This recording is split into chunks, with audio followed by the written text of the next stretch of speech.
The most shocking revelation of our time isn't happening in labs or universities, but in the recognition that everything we've been taught about perception, religion, and moral development has been systematically inverted to serve the exact opposite of its stated purpose. That's a bold statement. Let's unpack that. I'm Mark Roach, and welcome back to Transcendent. Today we're exploring chapters 37 through 39 of Gurdjieff's masterwork, where Beelzebub's observations reveal how cultural stereotypes systemically reverse reality, how religious institutions corrupt spiritual development, and why the highest forms of consciousness involves conscious suffering for universal welfare. These insights are being validated by contemporary research in ways that should terrify anyone who values truth over comfort. The 37th teaching, The Manufacturing of Cultural Delusions, chapter 37, uses France as a case study to reveal the most disturbing truth about human perception. We systemically form opinions about entire cultures based on completely false information, and then we defend those opinions against all contradictory evidence. Beelzebub discovers that the French, universally considered the most depraved and immoral Europeans, are actually the most patriarchal and modest beings on the continent. The mechanism is devastatingly simple. Visitors to Paris encounter an artificial environment created entirely by foreigners. The notorious areas that create France's scandalous reputation are operated by English-speaking hotel staff, Italian cafe waiters, and brothels owned by Spanish Jews, and staffed by Poles and Vietnamese, and Viennese, containing virtually no genuine French women. Yet every visitor attributes what they experience to French culture, creating a self-reinforcing delusion that becomes more convincing with each repetition. Modern research on stereotype persistence validates this mechanism with frightening precision.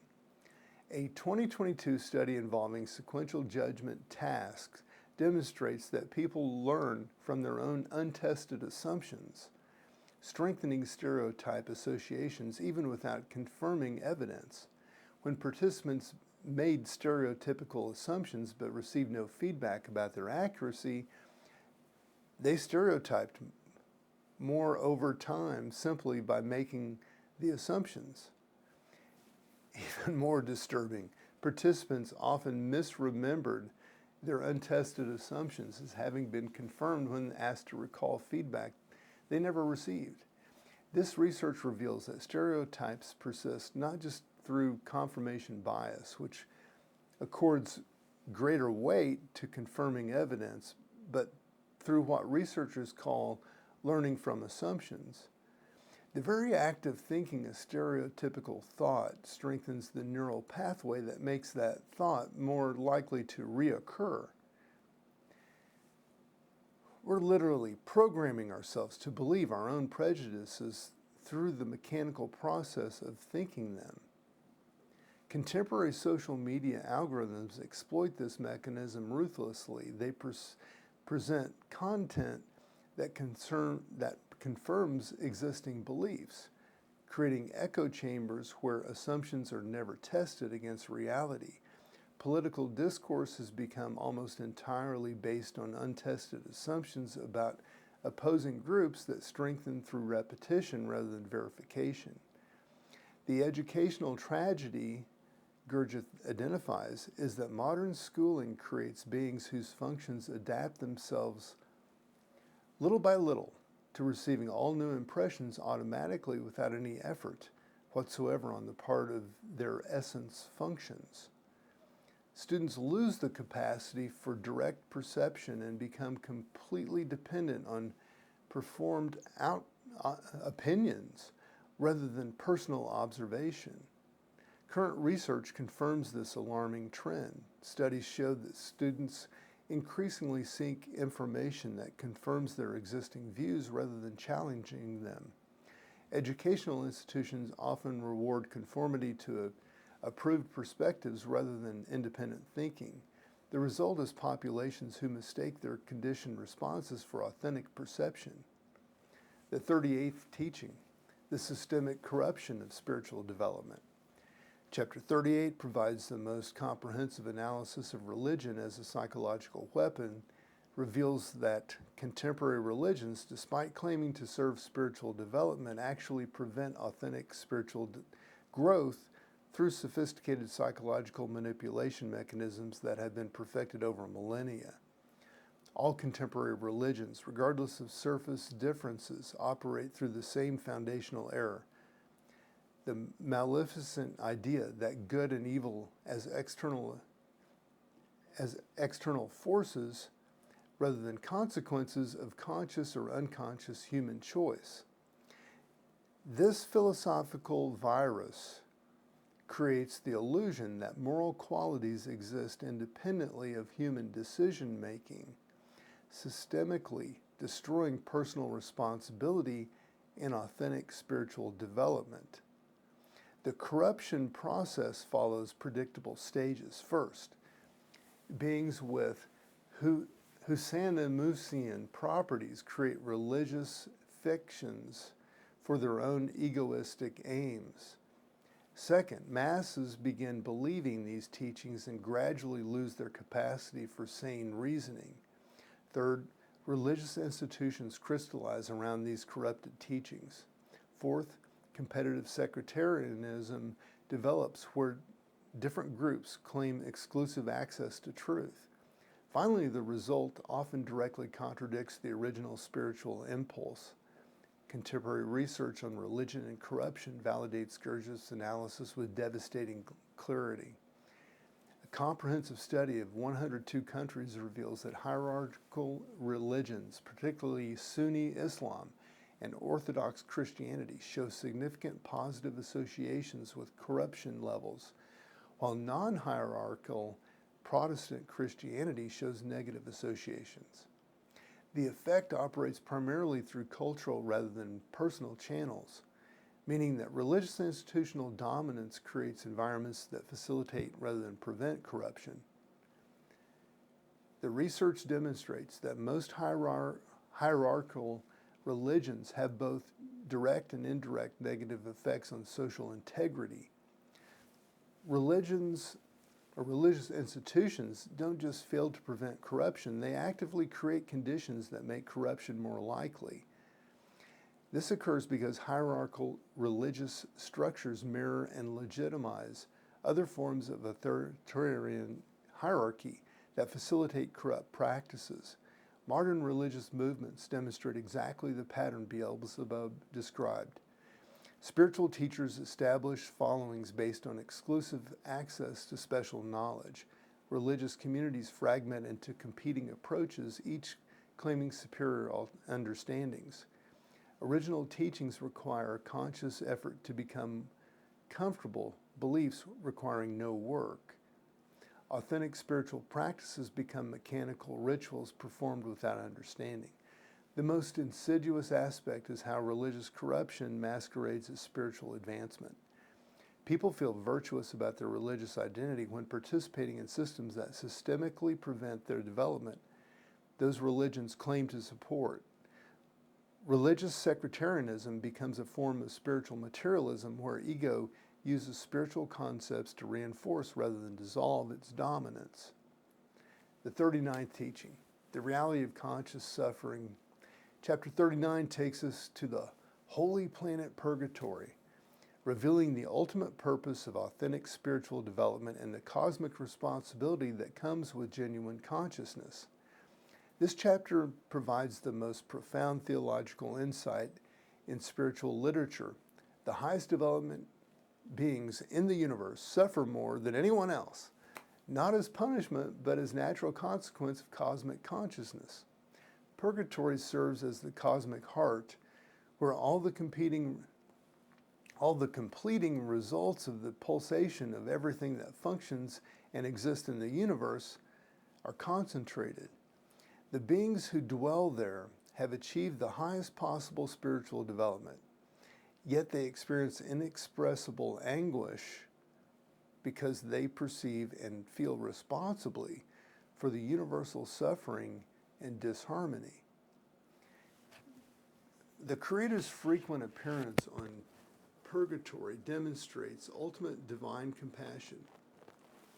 Having no other way to help these beings, the universal source appears regularly to provide what comfort is possible for their inevitable suffering. This reveals that genuine spiritual development increases rather than decreases sensitivity to the pain of existence. Modern research on altruism and conscious suffering validates this understanding through neuroscience studies of altruistic behavior. Brain imaging reveals that people who engage in costly helping behavior show increased activation in regions associated with empathy and pain processing. The anterior insula, which processes both physical pain and empathetic distress, becomes more active when highly empathetic individuals witness others suffering. Research on what psychologists call compassion fatigue demonstrates that people with high empathetic concern often experience psychological distress from prolonged exposure to others' pain. Healthcare workers, therapists, and social activists frequently develop symptoms resembling PTSD from witnessing suffering they cannot fully alleviate. This isn't psychological weakness, but the natural consequence of authentic compassion. Studies of effective altruism reveal that people committed to reducing suffering often experience what researchers call moral injury when confronted with the scale of global problems. The more developed their capacity for recognizing and responding to suffering, the more they suffer from their inability to address all the pain they perceive. But research also shows that this conscious suffering serves crucial functions. People who willingly embrace discomfort to help others show increased activation in rewards regions when witnessing the positive outcomes of their sacrifices. The anterior cingulate cortex, which processes both suffering and meaning, becomes more active in individuals committed to serving others despite personal cost. The integration here. The complete reversal of human development. These three chapters reveal the complete inversions of human psychological and spiritual development. Cultural perception systemically reverses reality through mechanical education processes. Religious institutions corrupt spiritual development through sophisticated psychological manipulation, yet the ultimate purpose of consciousness is conscious suffering for universal welfare rather than personal satisfaction. The pattern is consistent across all three domains. What appears to serve development actually prevents it. What claims to reveal truth actually obscures it. What promises spiritual advancement actually maintains unconsciousness through more sophisticated means. Contemporary research validates these insights with alarming precision. Studies of confirmation bias show that people strengthen false beliefs simply by thinking them. Research on religious institutions reveal that they often facilitate rather than prevent corruption. Neuroscience demonstrates that authentic compassion increases rather than decreases suffering. But understanding these mechanisms provides hope for authentic development. When you recognize how cultural stereotypes form through untested assumptions, you can develop the capacity for direct perception rather than mechanical reaction. When you understand how religious institutions corrupt spiritual impulses, you can distinguish between authentic practices and mechanical substitutes. Most importantly, when you recognize that genuine spiritual development involves conscious suffering for universal welfare, you can embrace the difficulties of authentic consciousness rather than seeking comfort through spiritual materialism. For individuals navigating the challenges of 2025, these insights provide crucial guidance. Develop the capacity for independent observation rather than accepting cultural narratives. Distinguish between genuine spiritual practices that require sustained effort and comfortable beliefs that require no work. Most importantly, recognize that authentic development increases your capacity to perceive and respond to suffering rather than transcending it. The question isn't whether you can avoid the suffering that comes with consciousness. The question is whether you'll embrace the suffering consciously to service universal welfare, or remain unconscious while contributing to the very problems that create suffering for others. The highest beings in the universe offer consciously for cosmic harmony. Your individual development toward the same capacity represents the only authentic spiritual path available to human beings. Everything else is sophisticated unconsciousness disguised itself as development. Are you ready to see through the cultural delusions that shape your perceptions? Can you distinguish between genuine spiritual development and religious corruption?